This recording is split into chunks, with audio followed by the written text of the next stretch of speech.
This chapter carries 6 marks in the board examination. हम जो chapter पढ़ रहे हैं वो न्यू सिलेबस के हिसाब से पढ़ रहे हैं। जो न्यू सिलेबस आया हुआ है और जो ओल्ड सिलेबस है उसमें ज़्यादा कुछ चेंजेस किए गए हैं, जिसमें सिर्फ क्वेश्चंस को चेंज किया गया है या फिर 2-3 जो एक्सरसाइज है उनको सिर्फ मर्ज किया गया है। तो हम लोग विदाउट टाइम वेस्टिंग हम लोग इस वीडियो में पढ़ेंगे introduction of mathematical logic, the next model sentences, what do you mean by statement, and then how to find the truth value of the statement.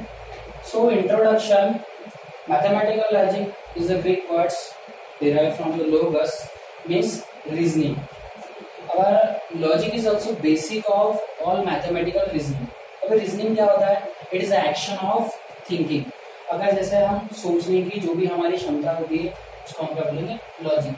तो इस मैथमेटिकल लॉजिक को हम और क्या कहते हैं? Boolean algebra. जो then next topic is sentence. Sentences कितने टाइप्स के होते हैं? We already know that there are the 5 types of sentences. I am not writing here the fifth one sentence. we are going to teach only 4 sentences.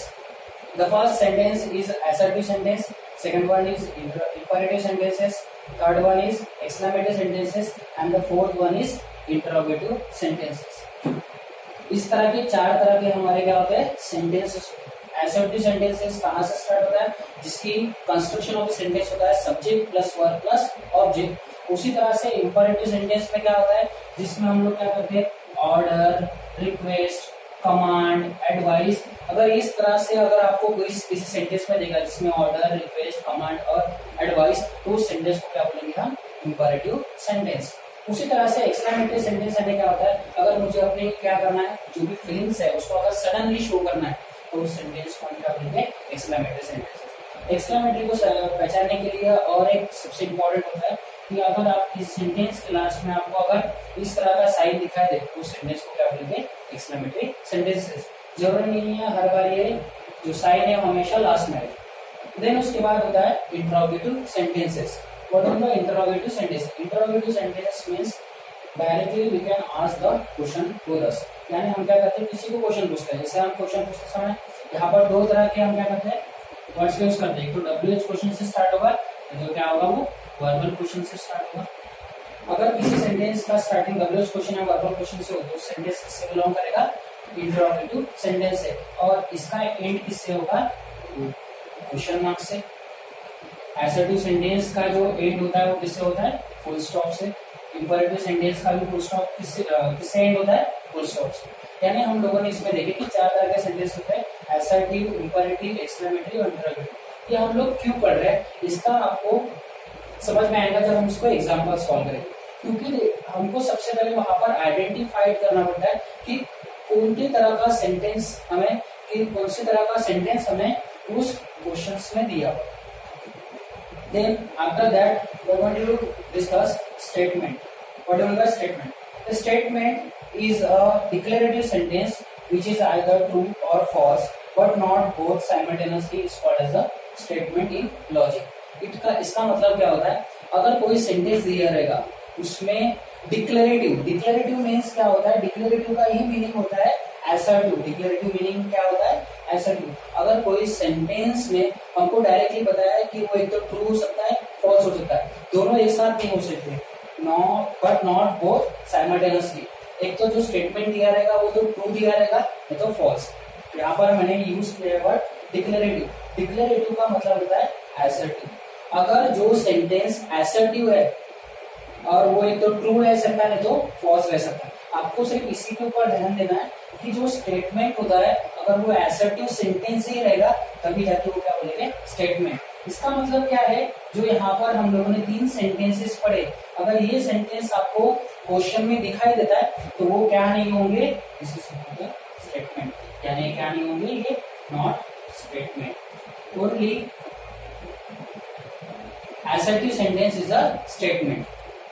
हम directly अभी question exercise 1.1 को solve कर रहे हैं ताकि हम लोगों को समझ में आए कि जो भी हम लोगों ने यहाँ पर एक थ्योरी पढ़ा हुआ वो किस तरह से अप्लाई कर सकते हैं। आपका जो क्वेश्चन नंबर फर्स्ट है उसमें डायरेक्टली लिखा हुआ है write down the truth value of the given sentences.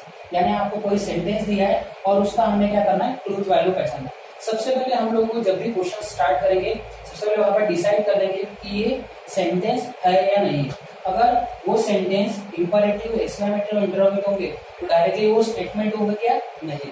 अगर जो सेंटेंस असर्टिव सेंटेंस होगा वही सेंटेंस क्या होगा, स्टेटमेंट होगा। तो देखते हैं पहला क्वेश्चन यहाँ पर लिखा है 5 + 4 = 13।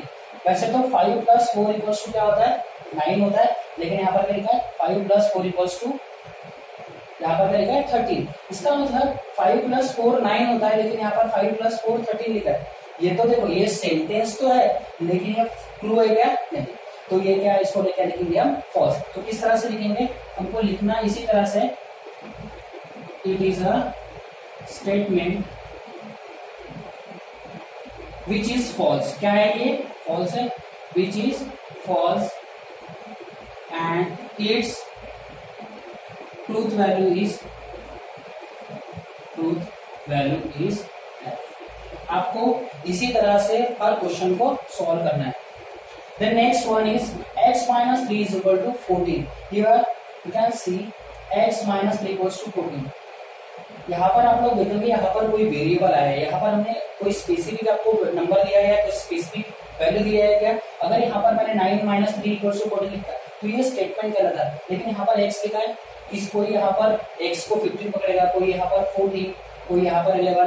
यानी इस तरह से क्या हो सकता है, नंबर हर किसी के से वैल्यू हो सकता है, कोई स्टेटमेंट को ट्रू कर सकता है, कोई स्टेटमेंट को फॉल्स कर सकता है।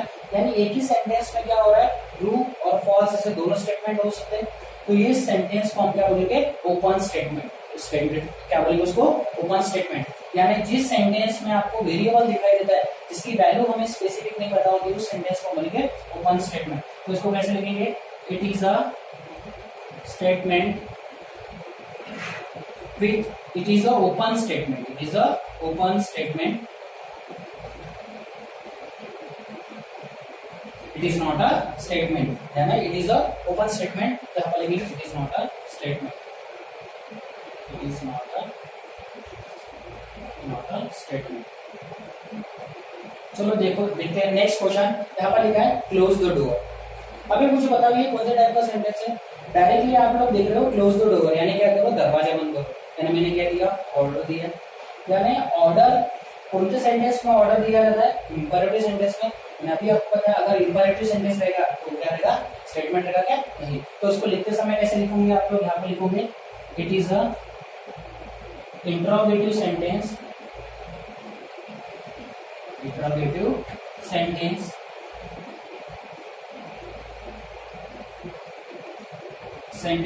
and sentence, its truth value is it is not a